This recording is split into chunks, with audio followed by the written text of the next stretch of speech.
사흘과 다윗 보이지 않는 전쟁 네 번째 시간입니다. 저는 경제학을 전공하면서 통계와 확률 강의를 많이 들었는데 확률을 강의하던 교수님 말씀이 지금도 잊혀지지가 않습니다. 복권 1등에 당첨될 확률은 거의 없고 교통사고로 죽을 확률도 제로에 가깝다. 그러면은 복권에 당첨된 사람이 교통사고로 사망할 확률, 제로 곱하기 제로는 더블 제로. 하지만 그 교수님이 씩 웃어요. 저는 그 웃음이 잊혀지지가 않습니다. 이상하게도 복권 당첨자가 교통사고로 많이 죽는다. 무슨 말씀일까요? 우리 삶에는 세상의 확률을 뛰어넘는 그 무엇이 있다는 말씀, 그런 얘기 아니겠습니까? 그래서일까요? 여러분 잘 아시다시피 세상의 확률로는 거의 일어날 수 없는 일들이 저에게는 반복적으로 일어나는데 그게 좋은 일이든 나쁜 일이든 세상 사람들한테 안 일어난 일은 저한테 다 일어나려고 합니다. 세상 사람들에게 일생에 한두 번 일어날까 말까 혹은 전혀 일어나지 않는 일들이 저에게 시시때때로 일어나는데 왜 그럴까요? 제가 저주를 받았기 때문일까요? 그럴 리가. 저는 그 이유를 짐작을 하지만은 제가 증명할 방법이 없어요. 굳이 예를 들자면 이렇습니다.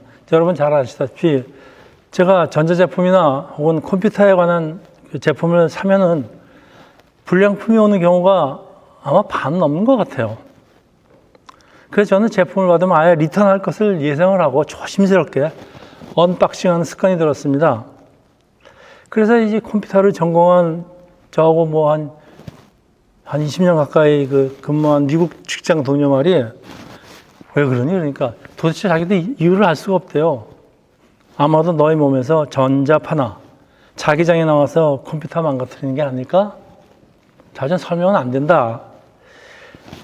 그러면은 이 사람 말이 맞다면은 딜버리가 된 멀쩡한 상품이 언박싱하는 과정에서 내가 가진 어떤 기공이나 내공에 의해서 망가진다는 말이니까 이게 말도 안 되죠. 그 세상에서 일어나는 사건 뒤에는 현대 과학이나 논리로 설명이 안 되는 일, 그러니까 보이지 않는 세계, invisible world나 그런 세계가 존재라고요. 보이지 않는 일들이 하늘에서 벌어진다는 사실을 저는 믿지 않을 수가 없습니다. 여러분 오늘 우리 찬송 같이 했지만은 믿음의 눈을 들면은 보이는 것이 있는데 하나님입니다. 그리고 하나님이 속한 세계입니다. 이건 믿음의 눈을 들어야만 보는 겁니다. 그래서 제가 여러분한테 설명할 수가 없습니다. 한동안 저는 두 가지 기도 제목을 가지고 하나님 뜻을 구하면서 제 뜻이 아니에요. 힘을 다해서 10년간 기도를 계속한 적이 있는데 10년의 응답을 받는데 참 놀라운 것은 하나를 받았는데요. 응답은 저희 예상과는 완전히 반대되는 걸 받았습니다.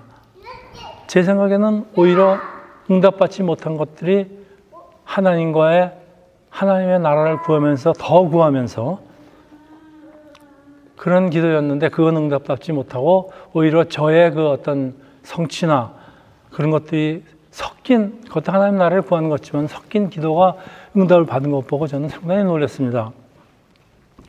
그리고 그 후에 어떤 때는 제가 기도를 하면요, 그날 즉시로 반대 응답이 오는데 정말 겁납니다. 그냥 기도하기가 겁이 나는 적도 있어요. 그거 도대체 왜 그럴까요? 다니엘의 기도는 기도 응답이 늦어지는 한 예를 보고 있어요. 자, 다니엘은 장차 일어날 큰 전쟁에 관한 환상을 보면서 슬퍼하면서 기도하고 있는데 3주 후 어느 날에 천사가 나타납니다. 다니엘서 10장, 12장 후반부부터 13절입니다. 첫날부터 내 말이 응답받았으므로 내가 내 말로 말미암아 왔느니라.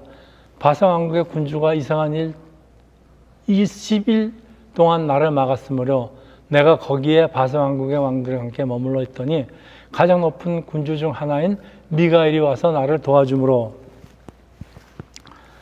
제가 지금 군주는 영어로 프린스예요. 원래의 의미가 치프입니다. 그러니까 두목이라는 뜻이죠. 그리고 이 구절의 번역이 아주 다양합니다. 이건 또 현대인의 성경 번역이에요. 들어보십시오. 페르시아의 제국을 지배하고 있던 강한 악령이 21일 동안 내 길을 막았으므로 천사장 중에 하나인 미가엘이 와서 나를 도와주었으므로 내가 페르시아를 지배하고 있는 이 악령들을 물리치고 올 수 있었다. 내가 지금 전쟁하고 왔다는 얘기예요. 근데 이걸 그냥 그 개역개정의 원문들을 읽으면 무슨 말인지 전혀 못 알아듣겠어요. 여기 세 명의 천사가 등장합니다. 다니엘에게 나타나는 천사, 또 천사장 미가엘, 그리고 페르시아 지역의 악령인 타락한 천사인데, 페르시아를 관할하고 있는 악령이 길을 막아서 천사장 미가엘의 도움으로 싸우다가 3주나 늦었다. 여러분 뭘 봅니까?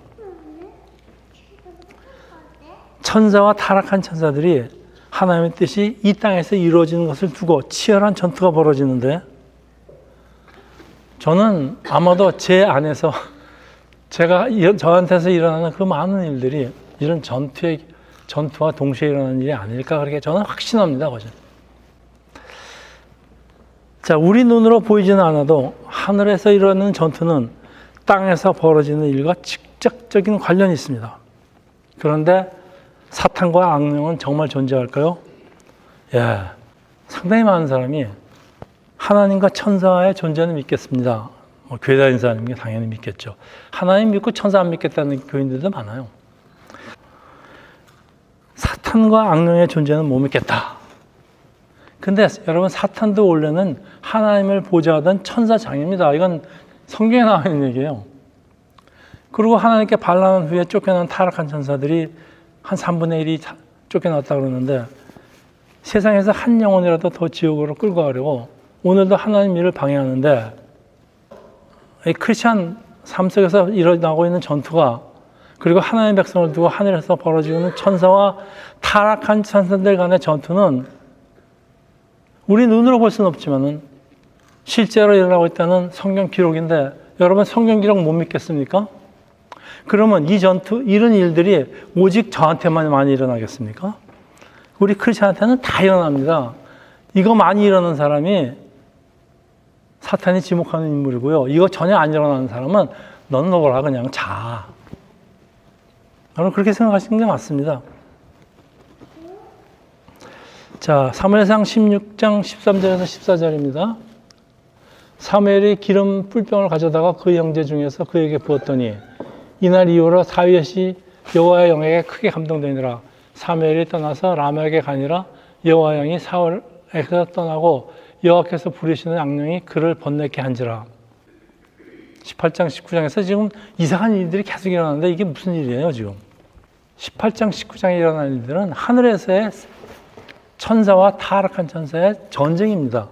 그게 벌어지고 있는데, 네, 그걸 갖다가 성경으로 기록한 게 사무엘상 18장 19장입니다. 여러분 아시고 보는지 모르겠어요. 이걸 모르고 보면은 다니엘의 전령을 가지고 온 천사가 그냥 바사 군주와 바사 왕자들과 21일 동안 놀고 왔다, 뭐 이렇게 해석하지 않겠습니까? 이 다윗을 두고 전투가 시작되는 장면인데요. 다윗은 기름 부음을 받고 즉시 성령에 감동되고, 네, 이게 사무엘상 16장에 시작합니다. 사실은. 그래서 그 영적인 병이죠. 또 세상 정신과 의사들은 정신적인 병이라고 그럴 거예요, 아마. 도대체 구분하기 쉽지 않겠지만. 여러분, 영적인 병하고 정신병을 어떻게 구분하겠습니까? 실제로 악령에 사로잡힌 사람이 있는데 그걸 정신병으로 고쳐지겠습니까? 다윗에게는 성령의 감동을 받으니까 이 병을 치료하는 능력이 생기고, 또 반대로 사울왕은 악령에 시달리게 되는데 이 하나님과 사탄 간의 전투가 그 원인이에요. 사무엘상 18장 1절에서 4절입니다. 네, 지금 다윗과 요나단이 친구가 되는 장면입니다. 다윗이 사울에게 말하기를 마침에 요나단의 마음은 다윗의 마음과 하나가 되어 요나단이 그를 자기 생명과 같이 사랑하니라. 그날에 사울은 다윗을 머무르게 하고 그의 아버지의 집으로 다시 돌아가기를 허락하지 아니하였으므로 요나단은 다윗을 자기 생명같이 사랑하여 더불어 언약을 맺었으며, 요나단은 자기가 입었던 겉옷을 벗어 다윗에게 주었고 자기의 군복과 활과 띠도 그리하였더라. 여러분, 이 구절을 읽고 생각나는 거 없습니까? 저 무슨 장면 같아요? 정말 자기가 죽도록 사랑하는 여인을 위해서 자기 있는 거 다 빼주는 장면에 여러분 자세히 보세요. 그래서 어느 코멘터리를 또 봤더니 어느 학자들은 다윗과 요나단이 동생연애자였대요. 그래서 세상에 성경을 해석을 하다가 이상하게 해석하니까 별 얘기가 다 나와요. 자, 다윗에게는 막강한 아군이 생기는데요. 바로 사울왕의 아들 요나단입니다. 여러분, 나를 생명같이 사랑하는 친구 있으세요? 우리 솔직히 얘기합시다. 여러분 생각에 여러분은 생명같이 사랑한다는 친구 있어요? 있어요?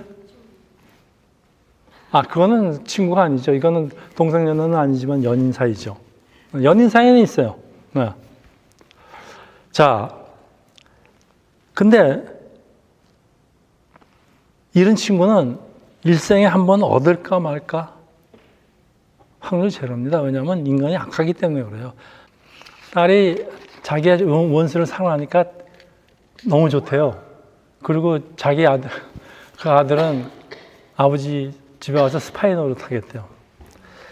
자, 이 요나단과 미갈, 이게 모두 친구나 그리고 이성이나 이성을 생명같이 사랑하게 되는 감정은 어디서 유래할까요? 사울왕의 아들은 신실한 친구를 두고 왕의 딸에게는 사랑을 받는데, 야, 뭐 이 정도면 전쟁 하나만 이겼죠? 근데 여러분 배우자한테 첫눈에 꽂혔습니까? 이게 그러니까 우리 논리로는 이해가 안 되는 일들이 계속 벌어지고 있는 거예요. 19장 10절에서 12절. 사울이 단창으로 다윗을 벽에 박으려고 하였으나, 저렇게 세상에 저런 일이 있어요, 또. 그는 사울의 앞을 피하고 사울의 창은 벽에 박힌지라. 다윗이 그 밤에 도피하며 사울이 전령들을 다윗의 집에 보내어 그를 지키다가 아침에 그를 죽이게 한지라. 다윗의 아내 미갈이 다윗에게 말하여 이르되 당신이 이 밤에 당신의 생명을 구하지 아니하면 내일은 죽임을 당하리라 하고 미갈이 다윗을 창에서 바다로 내리며 그가 피하여 도망가더라. 자, 다윗을 죽이려는 사탄의 공격은 이제 본격적으로 시작되는데, 여러분 이 구절 한번요, 지금 하늘에서 전쟁을 하고 있다는 개념을 넣고 한번 다시 한번 잘 읽어보세요. 되게 재밌어요. 완전히 무슨 전쟁 영화를 좀 보고 있는 것 같은 그런 생각이 듭니다. 여러분, 성경을 이렇게 읽어야지 성경이 재미있죠? 그렇지 않으면 굉장히 지루합니다. 무슨 소리인지 모르겠는데. 그래서 상상을 하세요, 좀. 저는 그래서 항상 그래요. 성경을 읽을 때 이 성경 안에서 일어나고 있는 일들을 항상 상상해서 읽으라고 합니다. 굉장히 파워풀합니다, 여러분. 자, 사탄은 사울왕을 자극을 했어요. 창으로 다윗을 죽이려 하고 다윗은 집으로 도망가는데, 사울은 사람을 보내서 죽이라고 명령하는데, 이거 꼭 조폭 세계에서 일어나는 일. 다윗에게는 막강한 아군이 형성되는 한편 사울 집안에는 스파이와 조력자가 생겼는데, 여러분 도대체 이들한테 왜 이러고 싸워야 될 이유가 있어요? 왜 이래요 지금? 이거는 우리 이 땅에서 이런 논리적으로 해석이 안 돼요. 자, 이제 다윗은 궁전을 떠나서 사무엘 선지자가 있는 라마 나옅으로 피신하는데, 라마 나옅. 이곳은 선지자들을 가리킨 교육기관이에요. 말씀의 지식도 하지만은, 우리의 메마른 영성을 위해서 기도하고 그런 영성 훈련장입니다. 19장 19절에서 21절이에요. 어떤 사람이 사울에게 전하여 이르되 다윗이 라마 나옅에 있더이다 하며 사울이 다윗을 잡으러 전령을 보냈더니 그들이 선지자 무리가 예언하는 것과 사무엘이 그들의 수령으로 선 것을 볼 때 하나님의 영이 사울의 전령들에게 임하며 그들도 예언을 한지라. 어떤 사람이 그것을 사울에게 알리며 사울이 다른 전령들을 보냈더니 그들도 예언을 했으므로 사울이 세 번째 다니엘 전령들을 보냈더니 그들도 예언을 한지라. 여러분, 이게 무슨 소리예요? 도대체 예언했더니 예언이 무슨 소리예요? 뭘 예언했다는 거예요? 자, 이러니까 이 성경이 읽어집니까? 자, 이제 전투는 다윗을 죽이려는 사울왕의 전령들과 또 하나님의 선지자까지 동원됩니다. 사람들이 많이 참여하는 완전 전쟁이 됐는데 이 전쟁이 확전되고 있어요. 그런데 왜 이들은 편까지 갈라서 싸워야 될까요? 도대체 무슨 이유로 원한이 있다고 편까지 싸워야 될까요? 아들과 딸은 반대 진영에 가담하는데 세상의 눈으로 이해가 되지 않습니다. 사울은 여러 번 전령을 보내고 다윗을 죽이러 가지만은 모두 하나님 영에 압도당하여 예언을 하는데, 자, 뭘 예언하는지 모르겠습니다. 지금 일어나는 일들은 논리적으로 설명할 수가 없어요. 19장 21에서 24절입니다. 이에 사울도 라마에 가서 세고에 있는 큰 우물에 도착하여 물어 이르되 사무엘과 다윗이 어디 있느냐? 어떤 사람이 이르되 라마 나요스에 있나이다. 사울이 라마 나요스로 가니라. 하나님의 영이 그에게도 임하시니 그가 라마 나요스에 이르기까지 걸어가며 예언을 하였으며, 자, 계속 걸어가면서 지금 예언을 했대요. 그가 또 그의 옷을 벗고 사무엘 앞에서 예언을 하며 하루 밤낮을 벗은 몸으로 누웠더라. 그러므로 속담에 이르기를 사울도 선지자 중에 있느니라. 속담에, 이스라엘 속담에 사울도 선지자 중에 있다는 그런 속담이 생겼답니다. 여러분, 이게 무슨 얘기예요? 전혀 모르겠죠? 자, 왕이 계속 걸어가면서 예언을 한답니다. 얼마나 걸었는지 모르겠지만 여러분, 계속 혼자 떠들면서 걸어갔대요. 그걸로 안 고치고요. 하루 밤낮을 빨가벗고 누워있답니다. 이게 지금 무슨 짓이에요? 미친 짓이겠지? 세상 사람들이 보면 뭐라 그러겠어요? 왕이 미쳤다 그러는데, 왕이 미쳤다고 그래야지 당연하죠. 뭐라 그럽니다? 사울도 선지자래요. 자, 이게 점점 무슨 소리인지 더 모르겠어요. 이제 예언이 뭔지를 알아야지 해석이 됩니다. 그렇죠? 자, 우리 눈으로 보이지 않는 전쟁이죠. 하나님과 사탄의 전쟁에는 편이 있는데, 사탄을 주목으로 하는 사울 편에는 사울왕의 부하들, 그리고 전령들, 사울을 죽이려는, 그리고 다윗을 지키려는 하나님 편에는 사울왕의 아들, 딸 요나단, 미갈, 또 사무엘과 그 제자들. 양측 이 땅에서는 많은 사람들이 싸우고 있지만요, 그냥 싸워요. 왜 싸우는지도 모르고. 동시에 하늘에서는 천사와 악령들의 전투가 벌어지고 있습니다. 우리가 천사와 악령들의 전투를 보지 못하면 이 구절은 전혀 이해할 수 없습니다. 근데 우리 눈에 안 보여요. 근데 성경도 이렇게 번역을 해줘요. 그럼 우리 보고 어떡하라는 얘기예요?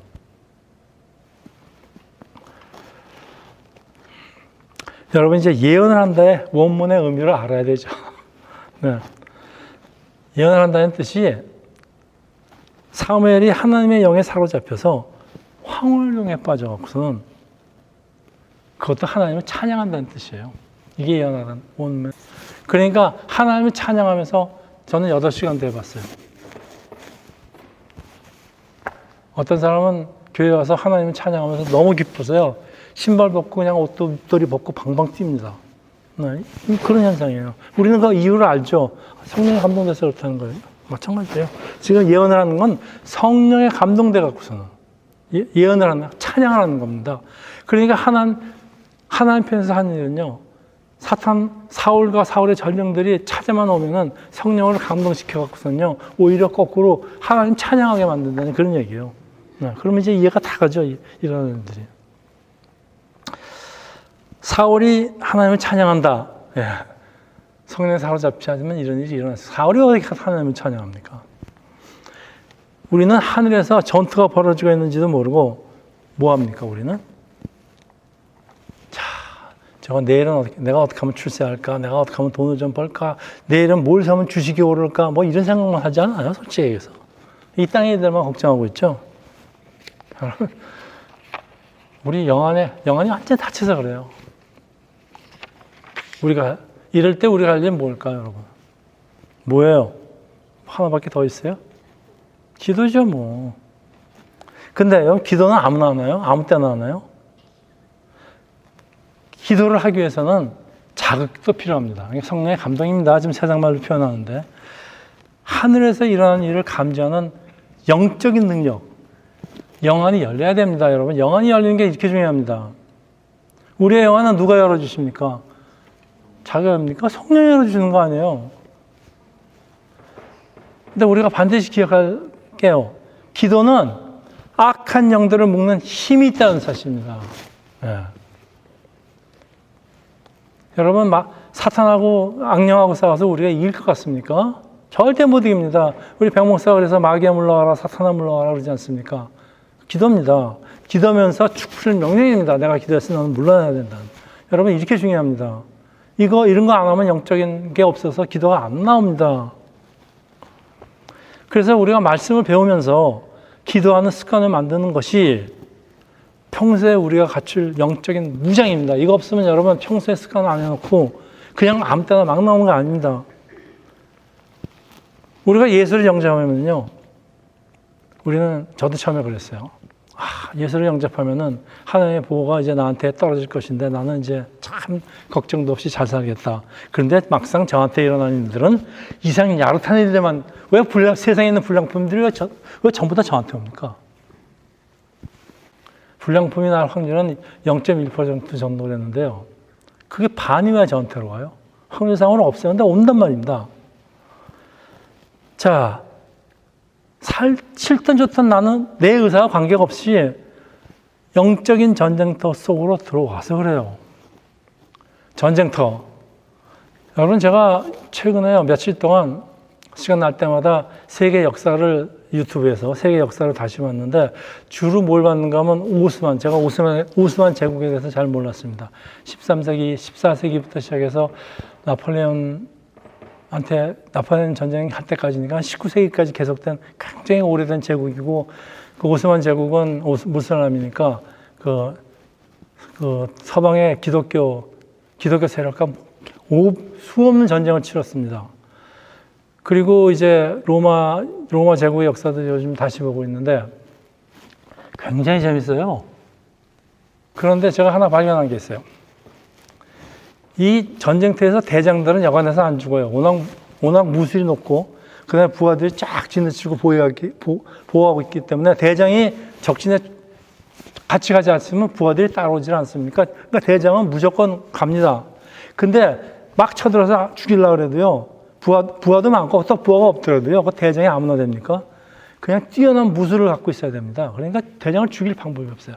근데 가끔 죽어요. 왜 죽는지 아세요? 어떻게 죽는지? 네? 화살에 맞아 죽어요. 이건 방법이 없어요. 여러분 전쟁터에서 갑옷을 입지 않으면 적군이 쏘는 화살을 피할 수가 없다는 아주 놀라운 진리를 제가 배웠습니다. 그래서 저는 전쟁터에서 대장이 돼도 적진은 안 들어갈 것 같아요. 그거 언제 날라드는 줄 알고 막아요, 그걸. 에베소서 6장 13절이에요. 그러므로 하나님의 전신갑주를 취하라. 이는 악한 날에 너희가 능히 대적하고 모든 일을 행하는 데 서기 위함이라.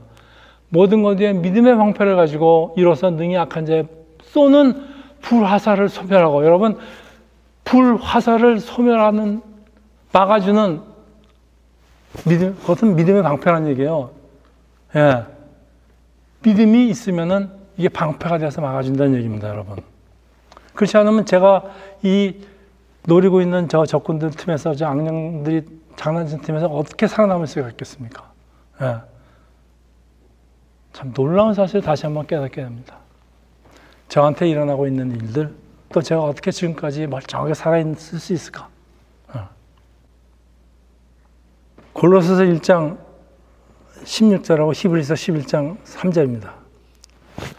만물이 그에게서 창조되되 하늘과 땅에서 보이는 것들과 보이지 않는 것들과, 이건 또 무슨 소리예요? 하늘과 땅에서 보이는 것들과 보이지 않는 것들과, 이건 알겠어요. 혹은 왕권들이나 주권들이나 통치자들이나 권세들과 말미암아 다 그를 위하여 창조됐고, 이제 요거까지는 알겠는데 히브리서 11장 3절, 보이는 것은 나타난 것으로 말미암아 된 것이 아니니라. 제가 무슨 소리인지 몰라서 영어로 한번 번역해 봤어요. What is seen was not made out of what was visible. 자, 미국에서 고등학교를 다 졸업하신 정원우 성도님께서 제가 무슨 말이에요? 이게 자, 보이든지 보이지 않든지 이 모든 것들은 하나님을 위해서 창조됐어요. 그건 알겠는데 우리 눈으로 보이는 것은 나타나는 것이 아니라는 말씀. 네. 자, 그냥 본문의 의도를 여러 코멘터리 저자들의 도움을 얻어서 제가 간단하게 번역하겠습니다. 보이는 것보다 보이지 않는 것이 더 중요하다는 말씀이에요. 네. 자, 그래도 세상 사람들 눈에는 보이는 것만을 위해서 전력을 투구하고 살아갑니다. 그렇지만은 크리스찬에게는 더 중요한 것이 있으니 보이지 않는 세계, invisible world. 이것은 영의 세계이고 하나님의 세계입니다. 여러분, 이걸 모르면은 우리가 생활을 하면서 너무도 모르는 일들이 계속 일어납니다. 나는 왜 이렇게 재수가 없는가? 혹은 나는 왜 이렇게 하는 일마다 되기만 하는가? 안 되는 일도 없이. 교만해지고 좌절해지고 이렇게 됩니다. 여러분, 보세요. 자, 눈으로 보이지 않는 것을 위해서는 영안이 열려야 돼요. 여러분, 영안이 열린다는 게 이게 세상적으로 무슨 표현이에요? 이건 또 아세요? 영안이 열린다는 게 세상적으로 한번 번역해 보세요. 세상 사람들한테 가서 영안이 열려야 됩니다. 그러면 이 사람 도대체 무슨 소리 하나? 영안이 뭐야? 응? 이제 조금 세상적인 용어가 나오겠죠? 소통 능력? 소통 능력하고 영안하고 무슨 상관이 있어요? 영안이라는 거는 보이지 않는 것을 보는 능력이 영안이에요. 자, 그러면 이것도 제 생각입니다. 제 생각으로 비슷하게 번역을 찾아봤는데 상상력이에요. 하나님을 상상하는, 하나님의 나라를, 세계를 상상하는 능력이 이 경우에는 영안이라고 봅니다.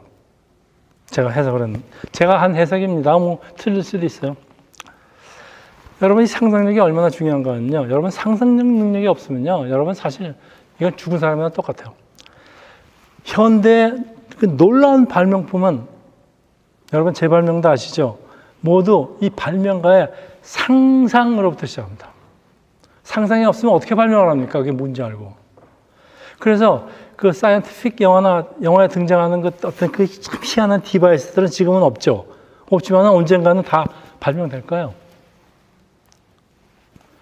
보이지 않는 것을 상상할 수 있는 능력은 오직 사람에게만 존재합니다. 그래서 동물에게는 종교가 없습니다. 그게 무슨 말인가 하면요. 종교도요. 사람의 상상력이 없으면 종교가 있을 수가 없습니다. 여러분, 하나님이 눈으로 보이지 않는데 그걸 어떻게 믿습니까? 그래서 제가 상상력이라고 그러는 겁니다. 그걸 우리 기독교 용어로 영안이 열렸다 그러는 겁니다. 자, 근데 이 동물이 이렇게 뛰어난 능력이 있어요. 그러니까 사람에도 동물에게 없는 뛰어난 능력이 있다는 얘기예요. 근데 동물에게는 우리 사람처럼 상상한 능력이 없어요, 상상은. 자, 그다음 사진. 여러분, 저게 뭐 같아요? 왼쪽에 있는 사람이 네안데르탈인입니다. 그리고 오른쪽에 살고 있는 사람이 호모사피언입니다. 우리 인간입니다. 옛날에는 네안데르탈을 아주 동물 취급해서 그렸는데 요즘 계속 연구 조사를 하니까 사람하고 훨씬 같답니다. 근데 여기 차이점을 딱 물어보세요. 네안데르탈인은 체격이 당당합니다. 네안데르탈인은 호모사피언보다 키는 작지만요.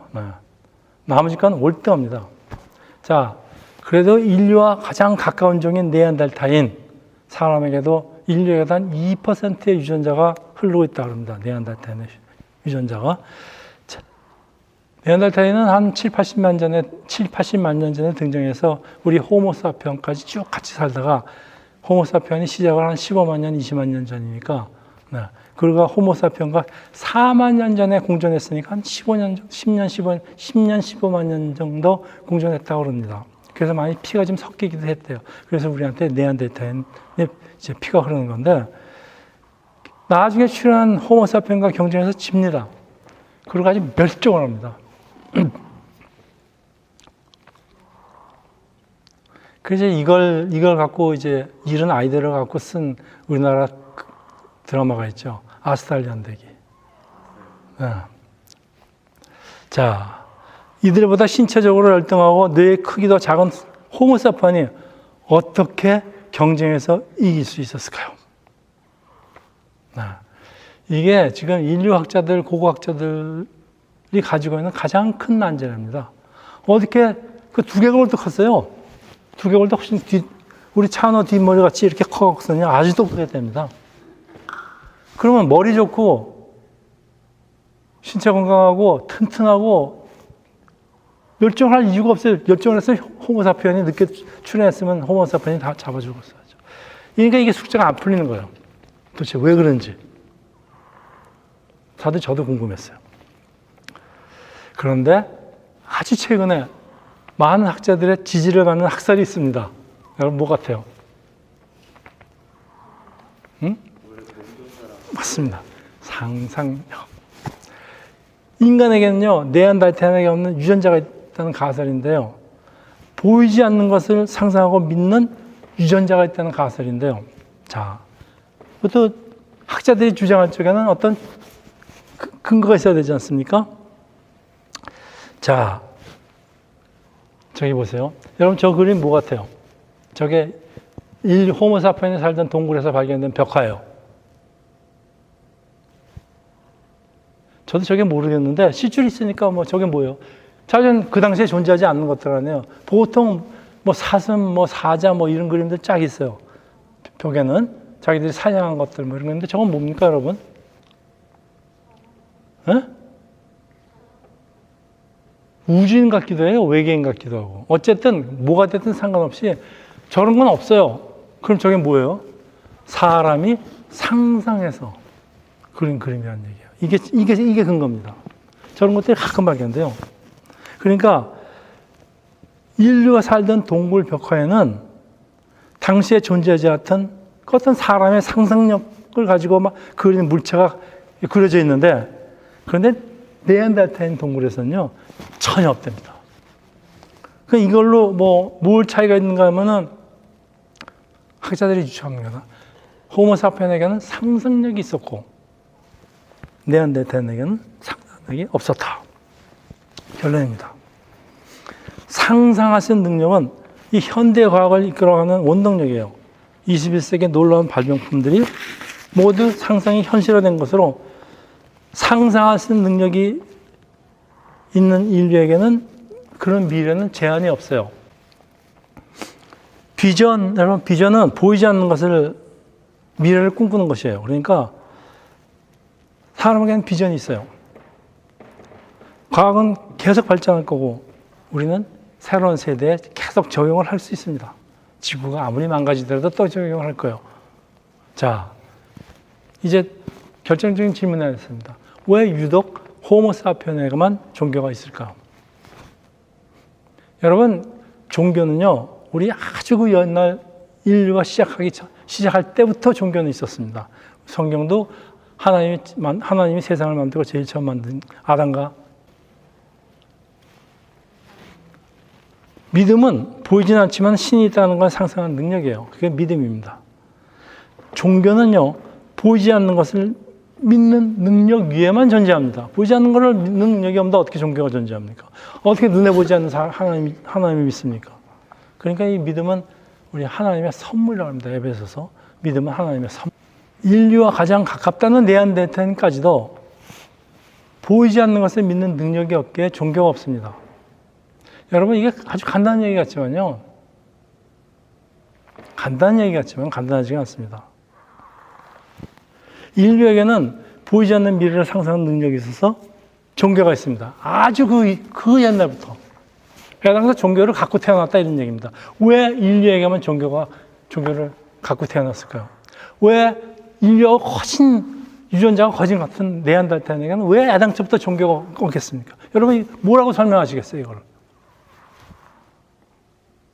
믿음은 선물이기 때문에 그래요. 하나님이 적자로 태어난 호모사피엔한테는 믿음을 주시고 믿게 만드셨고, 아무리 사람과 비슷하더라도 네안데르탈인에게는 믿음을 줄 필요가 없습니다. 그들에게는 영생도 없고 아무것도 없으니까. 무슨 목적이 있든 간에 그냥 만드셨겠지만은, 네. 이렇게 되면은 진화론이 쭉 사람이 네안데르탈까지 올라갔다가 네안데르탈인이 호모사피엔이 됐다. 그런 가설도 여기서는 끊깁니다. 여러분 잘 생각해보면요. 진화론이라고 다 틀린 건 아니겠지만, 이런 점에서 상당히 많은 답을 찾을 수가 없어요. 자, 인류에게는 보이지 않는 미래를 상상하는 능력이 있어서 종교가 있습니다. 여기서는 이 능력은 하나님이 주신 선물의 결과입니다. 여러분, 사람의 능력이라보다 사람은요, 너무 많은 사람과 어울릴 수가 없답니다. 구조가 그렇답니다. 그래서 한 100명? 우리가 다른 사람의 이름을 외울 수 있는 것도 100명 정도. 목사는 억지로 하니까 한 200명. 그리고 서로 같이 살면서요. 동굴에서 살면서, 한 동굴에서 어떻게 100명 이상 살겠습니까? 그렇죠?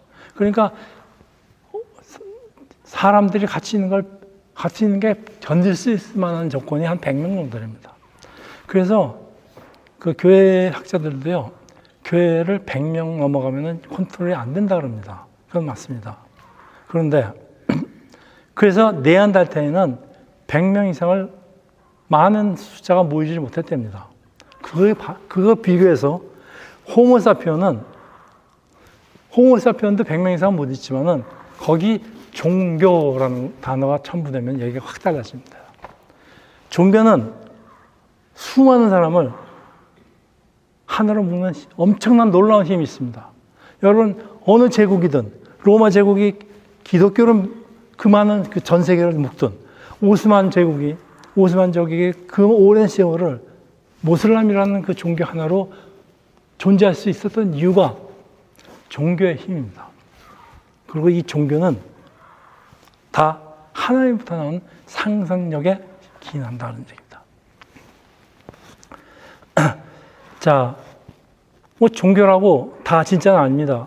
허황되고 존재하지도 않는 신을 숭배하기도 할지라도 거의 모든 인류에게는 종교가 있지만, 가끔가다 무신론자라고 그러는 사람도 있긴 있지만, 잘 생각하면 무신론 자체가 종교입니다. 네안데르탈을 비롯한 동물에는 종교가 없어요. 이 사람들은요, 오직 눈에 보이는 오늘만 보면서 삽니다. 내일을 설계한 능력이 없는데 어떻게 미래가 있겠습니까? 저는 이 학설보다 더 저를 이해시키는 학설은 좀 없다고 생각합니다. 여러분, 우리도요, 이 땅에서요, 영안이 없이 이 땅의 물건만 생각하고, 이 땅의 걱정만 하고, 이 땅에 보이는 것만 얻으려고 살다가요, 여러분, 미래가 없다는 얘기 아니에요, 이건. 너무나 뻔한 얘기 합니다. 영생은커녕 이 땅에서의 미래도 없어요. 근데 사람은 다 이루고 살지 않습니까? 자, 오늘 말씀이 좀 길어졌어요, 하다 보니까. 이제 말씀을 좀 정리를 하는데, 우리는 하나님의 자녀로서 예수의 좋은 군사입니다. 그래서 우리가 군사는 싸우는 겁니다. 우리가 힘을 다해서 싸워야 할 것은 보이지 않는 것을 위해서 싸우는 영적인 싸움입니다. 에베소서 6장 12절 또 18절입니다. 우리의 씨 이름은 혈과 육을 상대하는 것이 아니고 통치자들과 권세들과 이 어둠의 세상 주관자들과 하늘에 있는 악의 영들을 상대합니다. 분명히 나오지 않습니까? 그래서 어떻게 하는 얘기입니까? 모든 기도 간구를 하되 항상 성령 안에서 기도하고 이를 위하여 깨어 구하기를 항상 힘쓰며 여러 성도를 위하여 구하라. 여러분, 이 두 번째는 같이 한번 다시 읽겠습니다. 모든 기도와 간구를 하되 항상 성령 안에서 기도하고 이를 위하여 깨어 구하기를 항상 힘쓰며 여러 성도. 우리를 타락으로 이끌어가는 악한 영들, 그들을 대적하는 방법은 성령 안에서 쉬지 않고 기도하는 겁니다. 세상 사람들은 악한 영들이 있는지도 모르고 살아가는데, 우리는 마귀 사탄의 존재를 알고 있습니다. 문제는, 여러분, 문제가 있어요. 사탄의 능력을 과대평가해서 우리가 두려움을 갖거나 혹은 과소평가해서 사탄의 유력을 무시하고 전혀 방비 없이 산다는 것인데, 그럼 화살을 맞게 되어 있어요. 화살을 맞으면 여러분 영적으로 타락합니다. 우리가 영적으로 타락하면요, 하늘에서 영적으로 타락하면 세상에서도 영적으로 타락합니다. 다 망합니다. 세상은 영적인 전쟁터, 크리스천은 영적인 전쟁터의 한가운데 있다고 성경에 분명히 밝히고 있어요. 여러분, 사탄의 최고 전략이 뭔지 아십니까? 하나님 멀게 하는 건 그 두 번째 전략입니다. 사탄의 잘 알려주지 않는 비밀 최고의 무기가 있습니다. 여기 사람들이 다 놀라갑니다. 사람들로 하여금 자신이 존재한다는 사실을 아예 모르게 하는 겁니다. 여러분, 사탄이 없는데 뭐하러 기도를 해요? 하나님이 그냥 우리를 도와주시는데. 그래서 우리 다니엘의 21일 기도, 3주간의 기도는 사실은 우리가 평생을 통한 쉼 없는 기도를 상징합니다. 여러분, 매일의 삶 속에서 일어나는 그 치열한 영적인 싸움터에서 이기기 위해서는, 그리고 세상과의 싸움에서 이기기 위해서는 여러분, 우리 예수 그리스도의 전신갑주를 입고 성령 안에서 항상 깨어서 기도하시기를 예수 이름으로 축원합니다. 기도하겠습니다.